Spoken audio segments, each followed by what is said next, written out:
Xin chào ông bà cô chú. Bé cún này tên là bé Lượm và con là một bé chó bại liệt mà ngày hôm nay Forever Wheelchair sẽ tiếp nhận gửi từ Gia Lai lên Đam Rông. Và tụi em tiếp nhận bé từ một bạn foster ở Gia Lai. Chủ cũ của bé là quăng bỏ bé ra ngoài đường và bé lết vô mấy cái vũng nước mưa ở ngoài đường, rất là tội nghiệp. Chân cẳng thì lở loét, lông thì dính đầy đất cát, cho nên là các bạn foster ở Gia Lai thấy tội nghiệp quá nên là các bạn mới cứu bé Lượm về.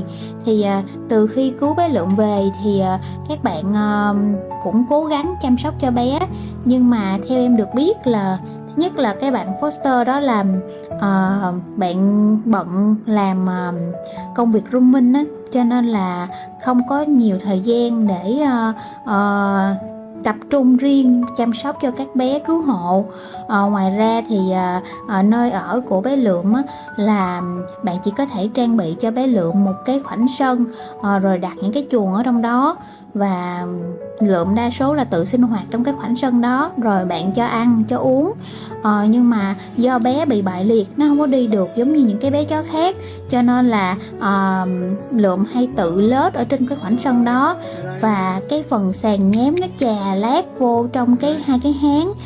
và đặc biệt là chà lát vô cái vùng sinh dục của bé cún cái khi mà con cà xuống sàn. Nên là ngoài hai cái háng, hai cái đầu gối thì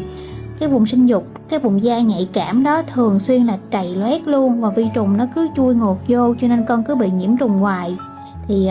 bản thân tụi em biết á, là do tụi em cũng chăm sóc nhiều bé chó liệt, thì thậm chí các cái bé chó cái mà bị liệt, mặc dù ở trạm tụi em đã vệ sinh sàn rất là kỹ, và sàn ở Đam Rông là cái sàn trơn láng, được lót gạch men đàng hoàng và lau thường xuyên, xịt rửa mỗi ngày.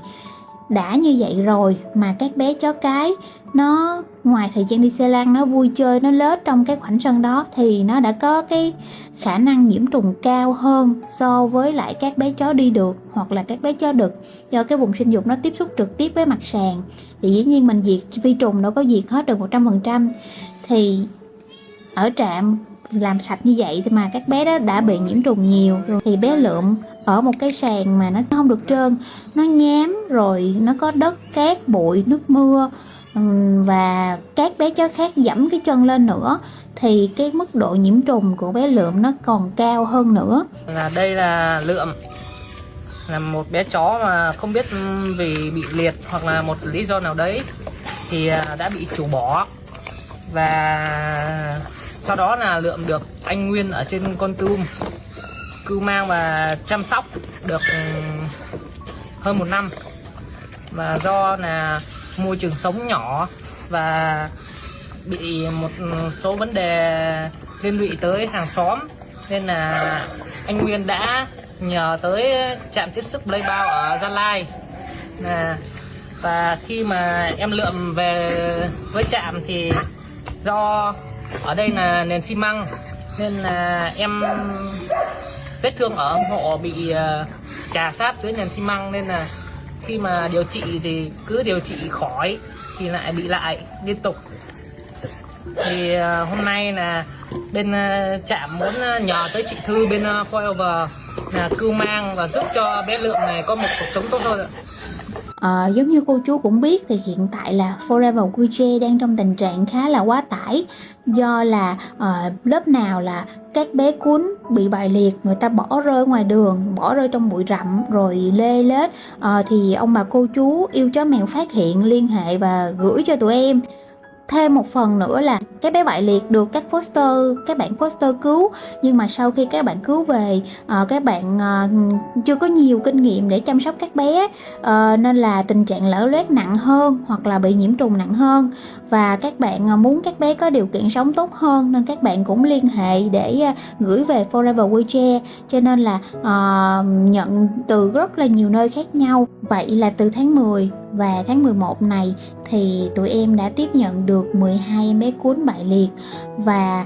chia sẻ với ông bà cô chú là cách làm của Forever Wheelchair là cứ cứu thêm khoảng 20 bé cún thì tụi em phải cố gắng tuyển thêm một bạn nhân viên toàn thời gian, để thứ nhất là các bé chó mới vào vẫn được chăm sóc chu đáo, và không ảnh hưởng tới chất lượng sống và chất lượng chăm sóc của các bé chó đã được cứu trước đây. Cái thứ hai là không có gây áp lực lên nhân viên và các cô bảo mẫu, tại vì nếu mà mình cứ mang chó về hoài, số lượng tăng lên, khối lượng công việc tăng lên mà các cô vẫn số lượng như vậy thì các cô sẽ làm không nổi, thậm chí kể cả mình tăng lương thì người ta vẫn không đủ sức để người ta làm, cho nên là mình bắt buộc phải tuyển nhân viên mới thêm. Hiện tại là ở trung tâm tụi em đã có hơn 110 mấy bé chó rồi. Khi mà có bạn mới cứu về thì những video mới thì thường xuyên cập nhật tình hình sức khỏe của các bạn cuốn mới, do mà cô chú đang quan tâm sức khỏe của các bé mới mà, vì các con bị nặng. Nhưng mà nhiều khi mình không cập nhật về các bé chó cũ, cô chú không biết thôi, chứ tụi con vẫn cần được yêu thương, vẫn cần được chăm sóc. Mình không thể nào là mình yêu thương các bé, mình cố gắng cứu càng nhiều càng tốt, nhưng mà các bé trước đó mình đã cứu rồi thì mình lại vì cứu nhiều quá mà mình sơ sót trong việc chăm sóc các con, để cho các con bị bệnh, hoặc là thức ăn nó không được đầy đủ, hoặc là chuồng trại nó không được sạch như trước, thì rất là tội nghiệp các cái bé cuốn trước đây của mình. Bên cạnh đó thì hôm nay sau khi mà đón bé Lượng về trung tâm, sắp xếp ổn thỏa chỗ ở cho bé Lượng xong, thì sáng ngày mai là tụi em lại phải sắp xếp chở bé Mia một lần nữa từ Đam Rông đi thú y điều trị. Nhưng lần này Mia sẽ không đi Đà Lạt mà Mia sẽ lên hẳn trên Sài Gòn để được tiếp cận các cái máy móc xét nghiệm cao cấp hơn, cũng như là những cái điều trị chuyên sâu hơn, với hy vọng là sẽ chữa khỏi hẳn bệnh cho Mia và cứu sống Mia một lần nữa. Tại vì như ông bà cô chú cũng biết là tháng rồi Mia nó đã trải qua một đợt điều trị kéo dài hơn 1 tháng ở thú y ở Đà Lạt. Chi phí điều trị đợt này của Mia là đã hơn 22 triệu đồng rồi. Thì khi mà nhập viện ở Đà Lạt là Mia trong tình trạng rất là nặng, tiểu máu và suy tụy, suy thận do bệnh di chứng ở chó liệt trong một thời gian dài. Thì đợt vừa rồi là bác sĩ may mắn cứu được Mia quay trở về từ cửa tử và chữa cho con hết viêm và ổn định để có thể xuất viện. Thì chỉ sau xuất viện được có 3 ngày thôi thì tình trạng bệnh của con lại bắt đầu có chuyển biến xấu đi. Tức là về nhà 3 ngày thì bắt đầu Mia ăn kém. Và ngoài cái việc là con tự ăn thì có những hôm là gia đình phải dùng thức ăn xay lỏng ra bơm cho con. Tuy nhiên là thời điểm đó là Mia nó vẫn năng động, vui vẻ, chạy nhảy trên xe lăn, chỉ có mỗi vấn đề là ăn kém thôi. Nên là cả nhà vẫn nghĩ là chắc là con mới khỏi bệnh, con chưa có khỏe. Một ngày sau thì bắt đầu là Mia nó bị tiêu chảy. Tức là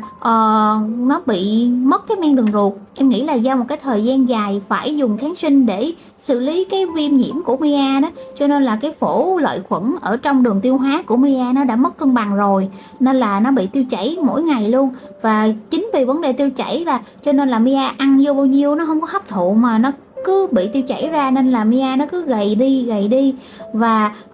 hôm qua thì là tụi em còn tính là thôi bây giờ là sẽ gửi Mia quay lên Đà Lạt một lần nữa để được bác sĩ lấy mẫu phân, làm xét nghiệm đầy đủ, soi coi trong cái mẫu phân đó nó có gì, để là có thể là điều chỉnh cái chế độ ăn, cũng như là tìm một cái loại men tiêu hóa hay một cái thuốc nào đó nó cân bằng lại cái đường ruột cho Mia. Chứ không nó cứ ốm hoài, mai mốt nó còn bộ da bọc xương thì sao. Thì chưa có tính là chở đi tới đến Đà Lạt để xét nghiệm, thì sáng hôm nay là em nhận được tin báo là Mia nó lại tiểu ra máu trở lại rồi, tình trạng viêm của nó lại chuyển nặng rồi, nên bây giờ là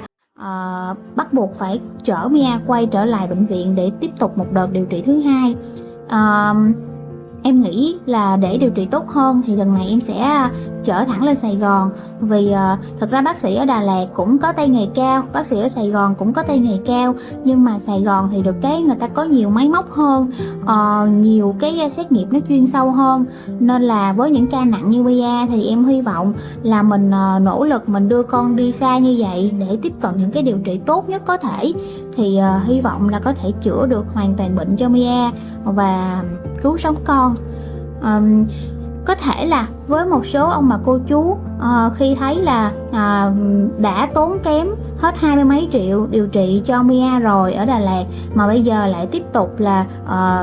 chạy chữa ở Sài Gòn nữa, thì liệu với một bé chó bại liệt như vậy có đáng hay không? Thì nếu mà mình tính toán bằng đồng tiền á, thì có thể cô chú sẽ thấy không có đáng. Nhưng mà nếu mình nhìn Mia giống như một đứa con nhỏ trong nhà mình, một cái thành viên mà mình đã nỗ lực, mình cứu con từ cửa tử từ 2 năm qua, thì bằng cái tình cảm đó thì mình không có thể tính toán với con là bao nhiêu tiền có đáng hay không được. 2 năm về trước là Mia nó bị chủ nó bỏ rơi khi nó còn là chó con, và nó bị ca rê, bại liệt 4 chân và cơ thể ghẻ lở xì mũ hết luôn. Và tụi em đã nỗ lực chữa cho Mia hết bệnh ca rê, sống sót trở lại và phục hồi được cả 2 chân trước để con là có thể tung tăng chạy nhảy với các bạn. Thì trong 2 năm vừa qua, Mia đã rất hạnh phúc cùng với các bạn ở trung tâm. Nhưng đối với một cái bé chó liệt mà đã nỗ lực như vậy để hồi phục, để vui vẻ trở lại, thì khoảng thời gian 2 năm được sống vui vẻ là quá ngắn. Tụi em vẫn mong muốn là con có thể khỏi bệnh và được sống lâu hơn, sống thêm một vài năm nữa để tận hưởng những cái niềm vui của con. Vì tính cách của con rất là năng động, vui vẻ. Thì tụi em vẫn hy vọng là bằng mọi cách tụi em nỗ lực cứu chữa cho con, thì sẽ mang Mia quay trở về là một bé Mia năng động, vui vẻ trở lại như ngày nào, để con tiếp tục được sống hạnh phúc cùng với các bạn ở Đam Rông. Trong cái khoảng thời gian vừa qua, khi mà có nhiều bé cứu hộ và được đưa đi thú y, thì tụi em nhận được một số câu hỏi là tại sao mà mấy cô nuôi cún ở nhà có khi cả năm nó mới đi thú y có 1 lần 2 lần thôi mà sao mà cún ở trung tâm nó cứ bệnh hoài tuần nào cũng thấy đưa đi thú y hết, đứa này tới đứa kia. Không biết đây có phải là một cái thuyết âm mưu hay là dàn cảnh hay gì không để làm cho các bé bệnh. Thì nếu mà ông bà cô chú có thời gian, ông bà cô chú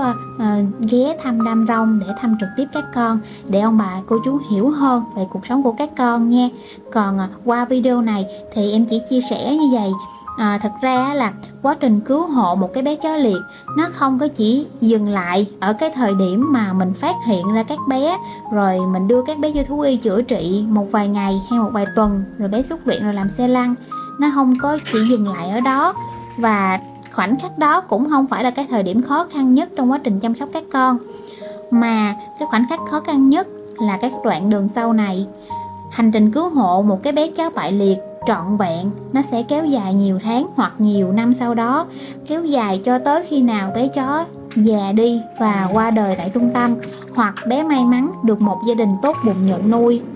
Thường thì cô chú cũng biết chó bị liệt thì hầu như rất hiếm khi nào bé được nhận nuôi. Chỉ có một số bé mà nó hồi phục hoàn toàn 4 chân và nó đẹp, nó xinh đẹp thì nó mới được nhận nuôi thôi. Cái số đó đếm trên đầu ngón tay. Cho nên là khi số lượng các bé cún tăng lên, bây giờ đã là 110 mấy bé rồi, thì số lượng mà mình đi bệnh viện, số lần mình đưa các con đi bệnh viện nó cũng sẽ tăng lên. Mỗi ngày mình phải đảm bảo cho các con là ăn đầy đủ dinh dưỡng nè, phải có người xịt rửa chuồng rồi lau chùi chất thải cho các con, và theo dõi thường xuyên để phát hiện khi các con bị bệnh là mình sẽ cho uống thuốc liền, hoặc nếu mà uống thuốc nó không bớt là chở đi thú y liền. Và nếu mình nhân lên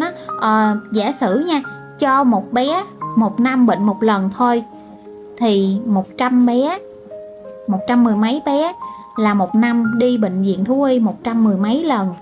thì tính ra 1 năm có 365 ngày, là hầu như là khoảng 3 ngày là các con phải đi bệnh viện 1 lần rồi. Đó là mình nói đối với chó khỏe mạnh. Còn các bé đã bị bại liệt, cột sống nó gãy rồi, nội tạng nó bị chèn ép, và hầu như tất cả các con là nó không tự chủ được tiêu tiểu. Nước tiểu lúc nào nó cũng sẽ bị ứ lại một phần ở trong bàng quang, nên nó rất hay bị nhiễm trùng bàng quang, suy thận, và nó ảnh hưởng hết tất cả các cơ quan nội tạng khác. Nên các bé chó liệt nó sẽ yếu hơn các bé chó bình thường. Nên là em chia sẻ đây để ông bà cô chú yêu thương các bé, thì ông bà cô chú hiểu rõ hơn về hoạt động của trung tâm, để ông bà cô chú cảm thấy là an tâm khi đồng hành với Forever Wheelchair. Và Forever Wheelchair lúc nào cũng sẵn sàng đón ông bà cô chú ghé thăm trung tâm, bởi vì là tụi nhỏ nó thiếu thốn tình thương dữ lắm. Cứ có cô chú nào ghé thăm xoa đầu nó là nó rất là vui. Cho nên là ông bà cô chú cứ ai muốn ghé thăm trung tâm thì cứ liên hệ tụi em, thì tụi em sẽ hướng dẫn đường đi để cô chú tới được Đam Rông nha cô chú ơi. Trong cái hành trình dài này thì tụi em muốn đi được đường dài, thật sự không thể nào thiếu đi tấm lòng và sự chung tay giúp đỡ của ông bà cô chú. qua mỗi video thì dù video đã dài rồi, tụi em vẫn muốn là gửi lời cảm ơn đến tất cả các ông bà cô chú đã theo dõi và đang theo dõi Forever WeChat. Dù ít dù nhiều, dù động viên qua những cái comment ở trên Facebook hay là dù đóng góp cho tụi em, tất cả tấm lòng mà ông bà cô chú gửi tới đều là một động lực rất là lớn lao để tụi em có thể tiếp tục duy trì và chăm sóc các bé thật là tốt. Tụi em rất cảm ơn ông bà cô chú đã luôn bên cạnh tụi em, và hy vọng trong những đoạn đường tiếp theo, trong những bé chó tiếp theo, tụi em vẫn nhận được sự san sẻ, đồng hành từ ông bà cô chú để có thể cứu giúp thêm được nhiều nữa các bé cún không may bị khuyết tật.